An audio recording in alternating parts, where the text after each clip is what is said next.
Olá, seja muito bem-vindo aqui ao meu canal. Eu peço inicialmente que você se inscreva e compartilhe esse vídeo aqui para me ajudar. E hoje a gente vai explorar as origens e as causas psicológicas dos vícios de uma maneira geral, né? Especialmente esse aqui da pornografia, né? Que é o meu foco. E é importante ressaltar que algumas pessoas parecem ter uma predisposição maior para desenvolver esses vícios, né? Que podem se manifestar de várias formas, como vício em álcool, sexo, jogos, apostas, enfim, uma variedade. E muitas vezes, pessoal, essas dependências aparecem como uma maneira de lidar, né, com os sentimentos de angústia, de ansiedade. E uma das causas fundamentais que podem levar a esse desenvolvimento desses vícios, o primeiro ponto é o isolamento social. Então, pessoas que buscam essas formas de compensação, muitas vezes são pessoas retraídas, né? Têm dificuldade de estabelecer relacionamentos sólidos, amorosos. E essa característica aqui do isolamento social pode criar um vazio emocional muito grande, sabe? E leva essas pessoas a buscar essa satisfação em comportamentos compulsivos, viciantes, sabe?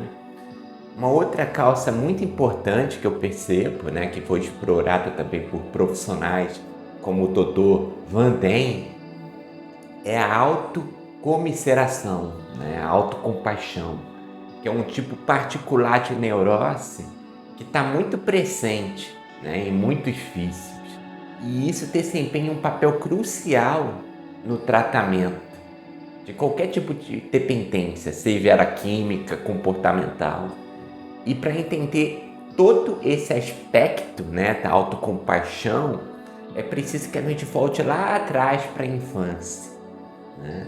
Quando a gente era criança, a gente era naturalmente um egocêntrico, pois se tinha o instinto de sobrevivência, que levava as crianças a buscar as suas próprias necessidades desde cedo. Então essa tendência egocêntrica fez parte do nosso desenvolvimento infantil, mas acaba se tornando problemática se não for bem equilibrada adequadamente. Percebe? Então, por causa do desejo natural de sentir afeto, atenção, as crianças, elas podem ser facilmente magoadas quando elas percebem qualquer falta de carinho, né? Mesmo que seja algo imaginário, sabe? Então as crianças têm essa tendência de generalizar essas experiências, né? Isso acaba levando uma sensação de inferioridade também em outras áreas da vida. Então, quando as crianças se sentem fracas ou inadequadas em algum aspecto, elas podem começar a acreditar que são inferiores em todos os aspectos, né, da vida. E isso afeta negativamente a autoestima, sabe? As crianças também têm a tendência de universalizar as suas experiências. Isso significa o quê, pessoal? Que se algo está errado em algum aspecto da vida, as crianças podem acreditar que tudo está errado. Isso acaba também se criando uma sensação de vergonha, de autodesprezo, de tristeza. Que quando isso não é tratado adequadamente, isso pode evoluir para uma sensação geral de inferioridade. Então, o ponto aqui é que se as crianças lidam com esses sentimentos de forma saudável, aceitam as inevitáveis frustrações da vida com resiliência, receber uma educação adequada, isso tende a diminuir com o tempo.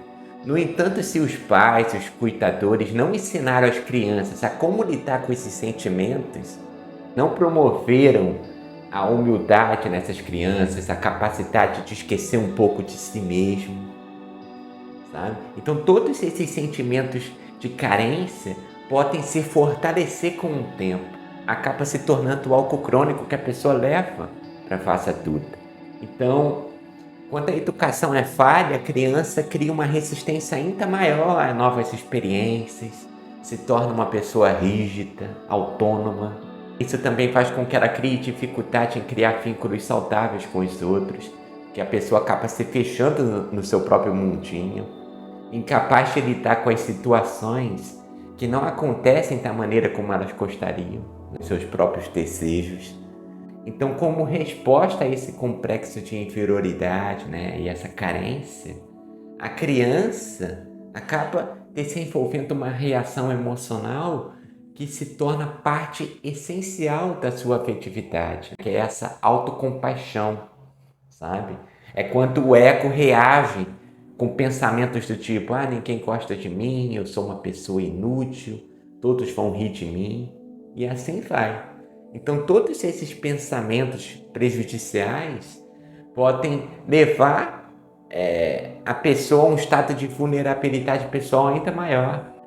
A criança leva isso para a fase adulta e status viciantes são disparados. Então, essa autocompaixão, faz com que a pessoa tenha uma energia mental e emocional muito concentrada no seu próprio eu.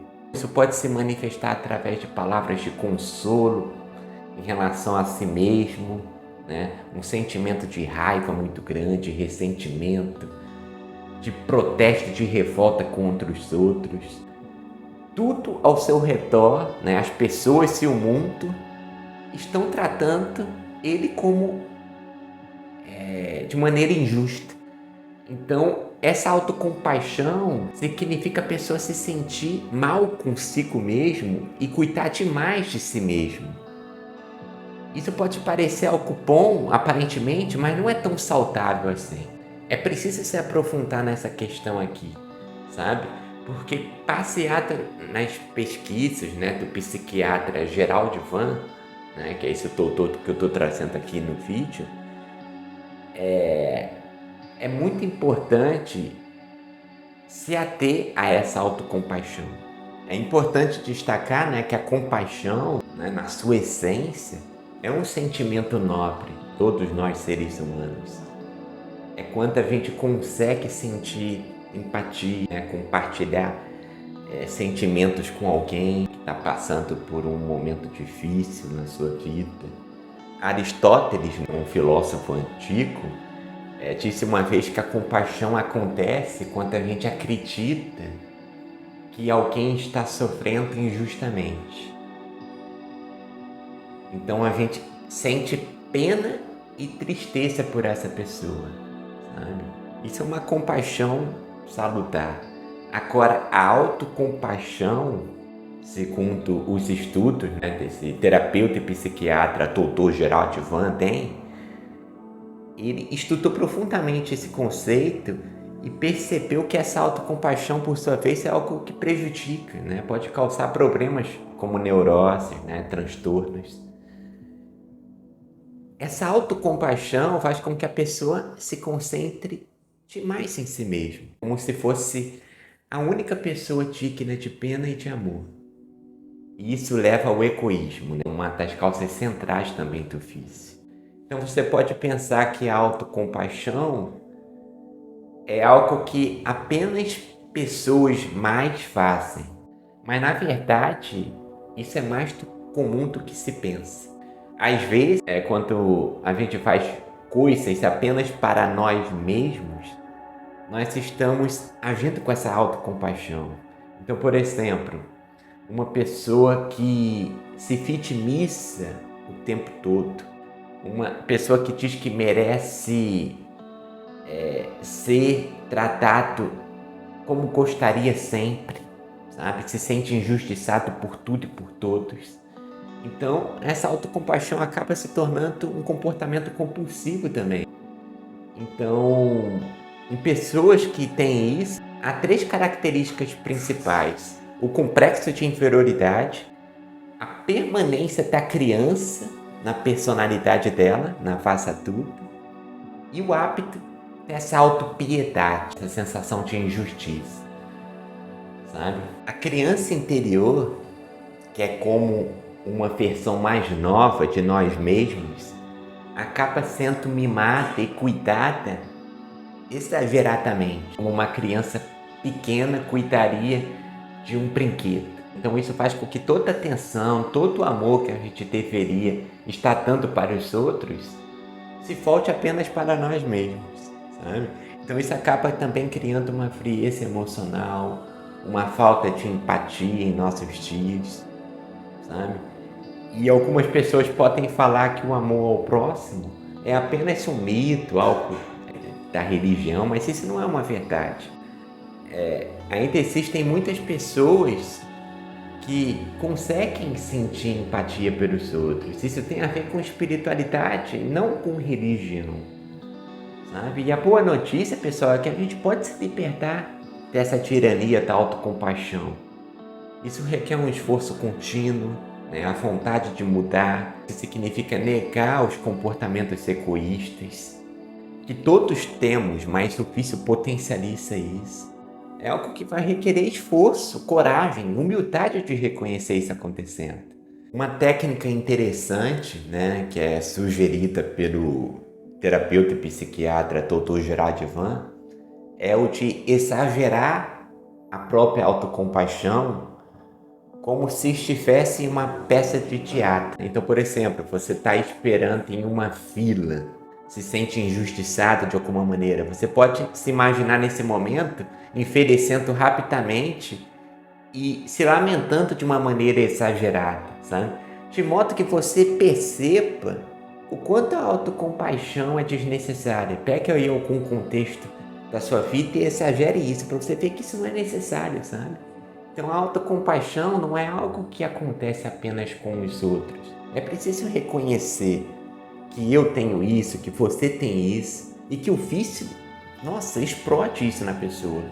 É preciso reconhecer e trabalhar isso, porque a pornografia ensina isso fortemente. Você incorpora isso na sua mente, na sua energia. Tudo se trata de você, de ser servido, não de servir. Então há esse fator psicológico por trás de vários vícios. E algumas dessas características que eu trouxe aqui no vídeo, você pode reconhecer em si, não necessariamente todas, sabe? Mas é importante entender esse complexo de inferioridade, esse isolamento. No vício, a pessoa se preocupa com o seu próprio prazer, não com o prazer do outro. É um prazer solitário, egoísta. Então, superar vícios, de maneira geral, envolve esse cultivo de virtudes, né? Como a humildade, a transcendência do ego, de si mesmo, né? De ver algo além de si mesmo, né? Então é um processo que é desafiador, que requer autoconhecimento, um trabalho constante para você lidar com todos esses aspectos psicológicos e emocionais também. Compreender essa causa profunda é um passo indispensável para a recuperação, muito mais do que combater os sintomas, né, se enchendo de atividades, de hábitos, e não trabalhar tanto isso como as áreas da sua vida que estão em desordem. Tem vídeo aqui no canal que eu ofereço 9 passos para você se livrar desse vício, né, em pornografia. Eu peço que você confira, eu vou deixar aqui na descrição também. Eu peço também que vocês confiram a descrição, pois eu deixo o link da minha comunidade chamada O Despertar, que é uma comunidade incrível com mais de 80 aulas, que serve tanto para os homens que estão sofrendo com esse vício, ou mulheres também, ou também como para as parceiras, né, que acompanham o seu namorado, o seu esposo na luta contra esse vício. Eu tenho um módulo especificamente para ajudar essas parceiras, essas mulheres que sofrem com isso, como elas podem ajudar. É um módulo bônus no curso. Além de ter bônus incríveis, mais de 5 livros, uma comunidade exclusiva, um grupo. Então confiram aqui embaixo mais informações. E é isso, pessoal, o vídeo de hoje. Eu peço que vocês se inscrevam, compartilhem esse vídeo para vocês mostrarem para quem ainda está lidando contra esse vício de uma maneira muito superficial, que é algo muito mais profundo. Ainda vai ter vídeo aqui no meu canal sobre a espiritualidade, como trabalhar essa espiritualidade, esse conceito, né? Desligar um pouco essa relação de espiritualidade e religião, né? É muito importante isso também. Então se inscreva aqui no canal, apoie esse projeto e até o próximo vídeo.